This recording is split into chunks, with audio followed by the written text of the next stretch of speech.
Pada suatu hari di halaman rumah Rasulullah di Madinah, saat matahari mulai condong ke barat dan udara sore membawa sejuknya angin gurun, di tengah halaman itu duduklah seorang lelaki yang wajahnya bersinar ketenangan, namun matanya menyimpan kesedihan yang mendalam. Itulah Abu Dzar Al-Ghifari, sahabat yang terkenal kesederhanaannya, yang dunia baginya hanyalah selembar kain yang sudah usang. Di hadapannya berdiri Rasulullah yang menatapnya dengan penuh kasih sayang, seolah mengetahui apa yang sedang menggelayuti hatinya. Rasulullah bersabda dengan suara lembut namun menembus ke dalam hati.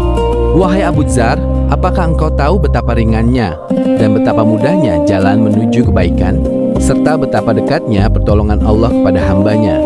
Abu Dzar mengangkat wajahnya, matanya bertanya-tanya, lalu menjawab dengan nada rendah, "Tentu saja aku ingin tahu, wahai Rasulullah. Ajarkanlah kepadaku apa yang akan mendekatkanku kepada Allah dan menjauhkanku dari apa yang dibencinya." Maka Rasulullah pun mulai bercerita, seolah membukakan tirai yang menyembunyikan rahasia kebesaran Allah.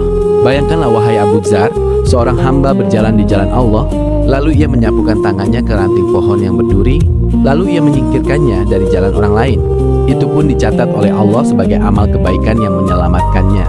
Bayangkanlah seorang hamba tersenyum kepada saudaranya sesama manusia, atau ia menahan amarah meskipun ia berkuasa untuk meluapkannya, atau ia mengucapkan satu kalimat yang baik yang menghibur hati yang sedih. Semua itu Allah hitung sebagai nikmat yang besar, sebagai jalan yang membawa hambanya masuk ke dalam surga yang lebarnya seluas langit dan bumi. Beliau melanjutkan lagi, suaranya semakin dalam dan penuh makna. Dan bayangkan pula, wahai Abu Dzar, betapa luasnya ampunan Allah. Seorang hamba mungkin telah mengumpulkan dosa sebesar gunung Uhud, sebesar ombak yang bergulung di samudera luas. Namun jika ia menoleh kembali kepada Allah dengan hati yang tulus, dengan penyesalan yang sungguh-sungguh, dan berjanji tidak akan mengulanginya lagi, maka Allah akan menghapus semua dosa itu seolah tak pernah ada, menjadikannya bersih kembali seperti bayi yang baru lahir dari rahim ibunya. Abu Dzar mendengarkan dengan mata yang berkaca-kaca. Air matanya menetes membasahi jubahnya. Ia bertanya dengan suara bergetar, "Lalu apa yang akan menjadi penolong kita di hari ketika anak-anak menjadi beruban, ketika langit terbelah, dan setiap manusia hanya memikirkan dirinya sendiri?" Rasulullah meletakkan tangannya di bahu Abu Dzar, lalu bersabda, "Tiga hal yang takkan pernah meninggalkan seorang mukmin: amal kebaikannya yang ia lakukan di dunia, doa saudaranya yang ia tinggalkan, dan keimanan yang telah ia tanamkan di dalam hatinya. Dan yang paling kuat adalah kasih sayang Allah yang menyelimuti hambanya yang rendah hati." Saat itu juga Abu Dzar merasa hatinya terangkat beban yang berat, seolah ada cahaya yang masuk ke dalam dadanya.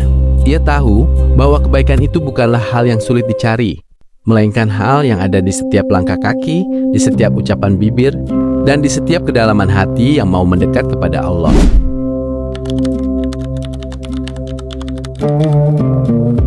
Kebaikan itu seringkali tersembunyi dalam hal-hal kecil yang kita anggap sepele. Menyingkirkan duri, tersenyum, menahan amarah, atau berbuat baik kepada sesama, semua itu bernilai besar di sisi Allah. Dan jangan pernah putus asa dari rahmat-Nya. Sebesar apapun kesalahan yang pernah kita buat, pintu ampunannya selalu terbuka lebar bagi siapa saja yang mau kembali dengan hati yang tulus. Allah Maha Pengampun, Maha Penyayang, dan Dia lebih menyayangi kita daripada ibu yang menyayangi anaknya sendiri.